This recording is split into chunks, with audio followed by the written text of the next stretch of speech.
5 hari sudah pemerintah memberlakukan PPKM darurat. Pulau Jawa dan Bali dipilih karena angka kasus COVID yang terus meningkat. Pemerintah daerah bergerak cepat mengerahkan seluruh sumber daya untuk menangani dan mencegah kasus meningkat. Inilah Satu Meja The Forum, siasat di masa PPKM darurat.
Memasuki masa-masa genting.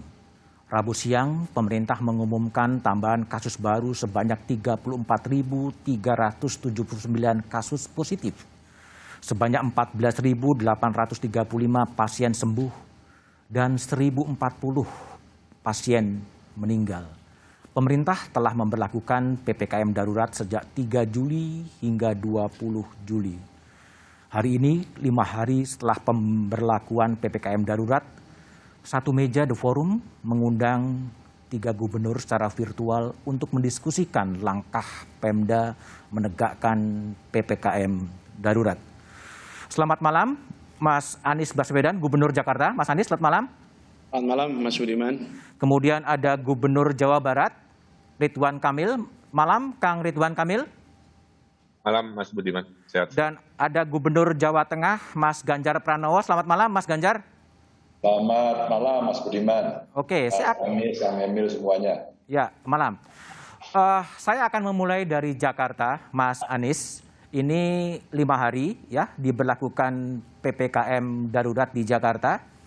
Bagaimana progres yang ditemukan oleh Mas Anies di Jakarta 5 hari PPKM darurat? Mas Anies? Ya, begini Mas Budiman, kalau boleh saya sampaikan bahwa ini bukan soal PPKM atau tidak PPKM. Ini soal bagaimana kita mengendalikan penularan. Nah, ketika kita bicara penularan maka harus melampaui peraturan. Tapi bicara tentang tanggung jawab kemanusiaan. Jadi ketika saat ini kita digariskan untuk menerapkan PPKM, diperlukan kerja bersama dari semua pihak. Dan apa yang kita lihat hari ini adalah efek dari aktivitas yang terjadi 10 sampai 14 hari yang lalu. Jadi ketika 5 hari ini kita mengajak seluruh masyarakat untuk mengurangi kegiatan di luar rumah, maka hasilnya tidak mungkin terlihat sekarang. Hasilnya baru terlihat nanti 10 hari, 14 hari yang akan datang. Jadi hari-hari ini kita bekerja, mengurangi aktivitas, mengkampanyekan, tapi jangan harap hasilnya terlihat sekarang. Ya. Bahkan sekarang Mas Budiman, hari ini Jakarta masuk angka psikologis, yaitu 100.000 kasus tercapai, sesuai dengan yang diprediksikan sebelumnya. Bahwa ya kita ada 100.000 kasus aktif hari ini. Jadi saya ingin sampaikan kepada semua, bahwa yang kita kerjakan hari ini baru terlihat di dalam indikator itu 10 hingga 14 hari yang akan datang. Jadi jika sekarang belum lihat, karena memang angka hari ini adalah angka peristiwa yang penularannya 10 hari, 14 hari yang lalu. Ya. Jadi Mas Budiman, kita perlu sabar. Sabar itu artinya, yuk kita bertahan di rumah. Yuk kita tidak bepergian. Yuk menjauhi kerumunan. Jadi bentuk kesabarannya itu. Dari itu nanti insya Allah angkanya akan bisa lebih baik. Insya Allah yang tertular lebih sedikit, yang harus dirawat menjadi lebih sedikit. Oke, baik. Mas Anies, jadi memang PPKM adalah upaya untuk membatasi orang agar stay at home, bekerja juga dari rumah. Sejauh ini evaluasi dari Mas Anies, kendala di Jakarta dalam penegakan aturan PPKM seperti apa Mas Anies? Nomor satu, masih banyak perusahaan-perusahaan yang tetap mengharuskan karyawannya untuk bekerja, walaupun perusahaan itu tidak termasuk di dalam kategori yang disusun oleh pemerintah sebagai sektor kritikal dan esensial.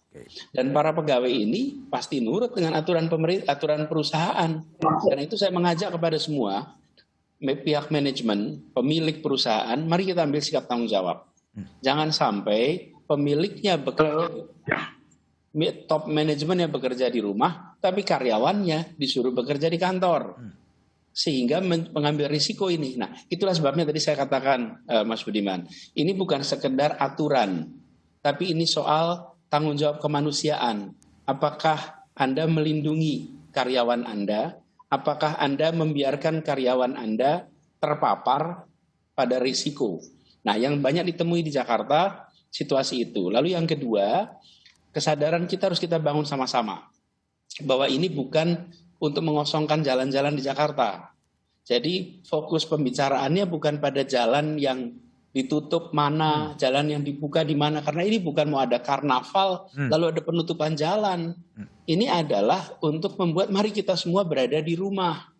Jadi menurut saya kita harus dorong kampanye bersama-sama kesadaran bahwa ini adalah soal menyelamatkan manusia, menyelamatkan warga, bukan sekedar soal aturan ditaati dan tidak. Karena kalau mau cari peluang dari aturan apapun bisa dicari celahnya, pasti bisa dicari celahnya. Dan kita menyekat dimanapun pasti bisa cari jalan tikusnya. Tapi kalau kesadaran itu ada, yuk kita tanya pada masing-masing yang di rumah, apakah kita termasuk yang mengambil risiko atau tidak? Apakah kita termasuk yang menambah potensi jumlah kasus atau kita termasuk yang mengurangi kasus positif di Jakarta? Nah, pertanyaan-pertanyaan seperti ini masih harus dikampanyekan sehingga kita semua secara sadar memilih untuk mengurangi risiko. Dan saya perlu sampaikan, Mas, Jakarta tertinggi yang pernah kita alami adalah 27.000 kasus aktif. Itu bulan Februari. Itu saja sudah luar biasa. Sekarang kita 4 kali lipatnya. 100.000 ya? Dari angka itu. Lalu Mas Budiman, penularannya luar biasa. Selama 7 hari ini saja, tenaga kesehatan yang meninggal di Jakarta ada 13. Selama tahun 2020, sepanjang tahun, itu 18 yang meninggal. Dan hari itu, 7 hari aja 13. Dan mereka adalah orang-orang yang sudah tervaksin. Artinya, kita berhadapan dengan varian yang berbeda, daya tularnya lebih tinggi, dan juga punya efek fatalitas yang ternyata lebih tinggi. Jadi ketika kita mengatakan kepada semua, mari kita di rumah, ini ada aturannya nih dibuat. Tapi aturan ini bisa dicari peluangnya. Penyekatan bisa dicari jalannya. Kita sadari, jangan ambil risiko itu, lindungi diri sendiri, lindungi keluarga. Baik, oke. Mas Amis, saya pindah ke Kang Ridwan Kamil, Gubernur Jawa Barat. Kang Ridwan, kalau di Jawa Barat, gimana evaluasi 5 hari pemberlakuan PPKM darurat di Provinsi Jawa Barat? Ya, Mas Budiman, secara umum hampir sama apa yang disampaikan Pak Anies. Tapi saya refleksikan sedikit evaluasi. Jadi kalau 2020, Mas Budiman, kita itu fokus mengendalikan pandemi saja, ya, dengan segala dinamikanya. Nah, hari-hari ini tuh PR kita itu, para sahabat saya gubernur itu PR-nya 3. 1, mengendalikan pandemi. 2, harus mensukseskan vaksinasi. Itu sebuah dinamika manajemen dan front edukasi yang biasa tidak mudah. Yang ketiga juga pemulihan ekonomi kan. Nah, ini 3 urusan ini silih berganti menjadi agenda harian kami, khususnya di Jawa Barat. Nah, Jawa Barat sendiri kan secara geografis itu terdiri dari sebagian bergabung di Jabodetabek, kira-kira begitu ya.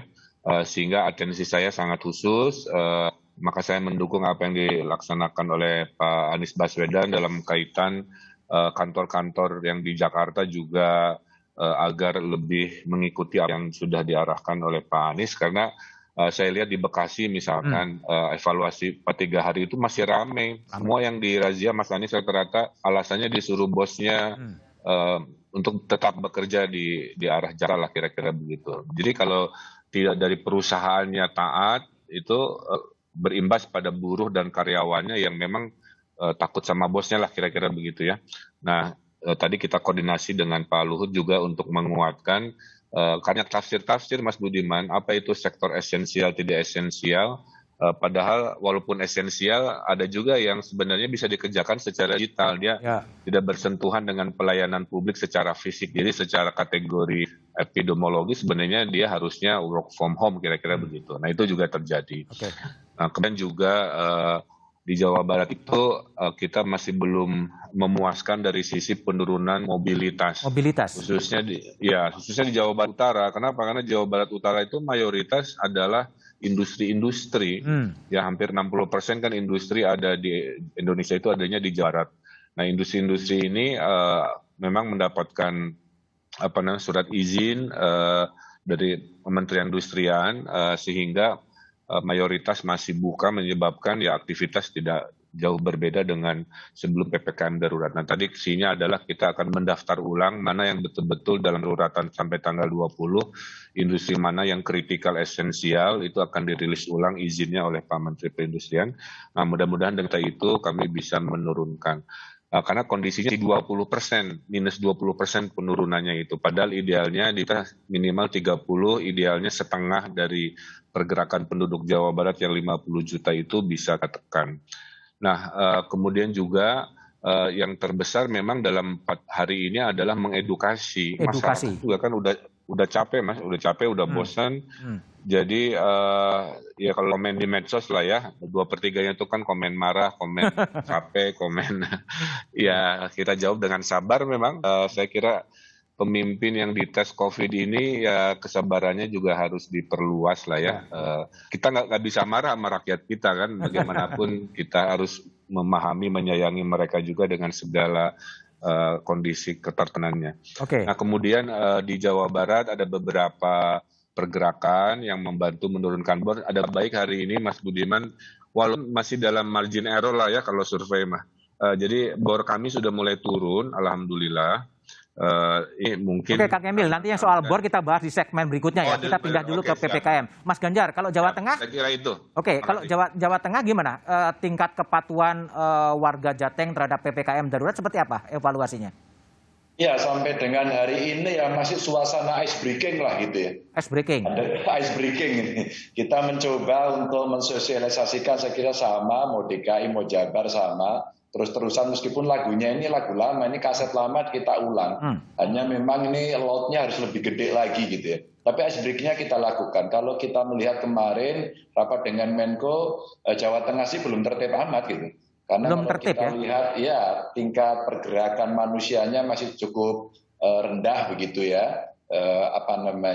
Mereka belum berkurang banyak gitu. Artinya masih banyak yang berjalan-jalan dan itu kita hanya turun sekitar 16%, padahal targetnya kan 30%. Nah ini masih banyak orang yang saya kira sama kelakuannya masih mau ke sana ke sini. Oh ada aturannya toh gitu. Sehingga kalau setiap hari saya bersepeda keliling, terus kemudian di pasar, terus kemudian masuk di warung-warung gitu, mereka rata-rata yang belum. Kita masih butuh waktu lagi. Cuman sampai dengan tadi pagi rasa-rasanya sudah ada perbaikan. Bangkunya udah dibalik. Ini indikator kualitatif saja sih gitu ya. Yang kita melihat, saya merasakan mereka mulai paham. Dan ketika kayak Kang Emil tadi kita agak ngegas dikit ya, agak kelihatan marah karena mereka marah, itu rata-rata mereka mulai memahami. Saya agak teriak dikit, Pak, jangan nongkrong ya, kalau makan di rumah saja dibungkus, begitu langsung siap Pak gitu ya. Artinya mereka sebenarnya tidak lagi marah metenteng terus kemudian ngamuk, tidak. Maka saya melihat indikasi-indikasi ini yang ada. Bornya juga sudah mulai menurun, jadi artinya juga sama sih, meskipun itu tidak indikasi yang serta-merta, tapi ini yang bisa kita lakukan melihat pada situasi awal. Kalau kendalanya apa, Mas Ganjar? Kendala penegakan PPKM darurat di Jawa Tengah apa kendalanya? Kendalanya ngeyel. Kalau mereka ngeyel ya sulit begitu ya. Cuman saya melihat kawan-kawan bupati wali kota cukup agresif, cukup serius begitu ya. Maka kalau kita melihat ukuran-ukuran jalan besar, ukuran gedung-gedung, agaknya nggak cocok, Mas. Kalau kita bicaranya di situ, maka friksinya pasti akan sangat tinggi. Karena biasanya berhadapan orang berseragam dengan masyarakat. Maka saya menyampaikan tadi kepada kawan-kawan untuk yuk kita kecilin. Di mana? Di RT, di lurah, kades. Nanti camatnya jadi supervisor, kita kecilin. Pergerakannya dibatasi di situ. Kalau pergerakannya makin kecil, harapan kita bisa dilakukan. Nah, itu baik konsep ya. Hanya saya melihat memang waktu keliling-keliling selama kurang lebih 10 hari terakhir ini saya berkeliling, bahkan sebelum PPKM darurat, itu masyarakat sudah mulai bisa melakukan lockdown RT. Yang waktu itu sempat saya sampaikan 7.000 ya, hitung-hitungan kita RT yang merah secara data epidemiologis, itu 7.000 saya minta dikunci ya. Semuanya sih tidak taat semuanya, tapi mereka sudah ada effort untuk melakukan itu dengan satu harapan mereka bisa mengunci pada level kecil. Ini yang lebih controllable, yang masyarakat bisa berkontribusi, jogo tonggonya jalan, sehingga problem bisa dilokalisir di tempat yang kecil. Itu Mas Budiman. Baik, Mas Ganjar, saya kembali ke Gubernur Jakarta, Mas Anies Baswedan. Mas Anies pernah melakukan sidak ya di kawasan Sudirman dan menemukan ada ketidakpatuhan dari perusahaan. Dan selanjutnya langkah apa yang akan dilakukan oleh Gubernur Jakarta untuk menegakkan aturan demi rasa kemanusiaan, tapi jawaban Mas Anies setelah jeda berikut ini.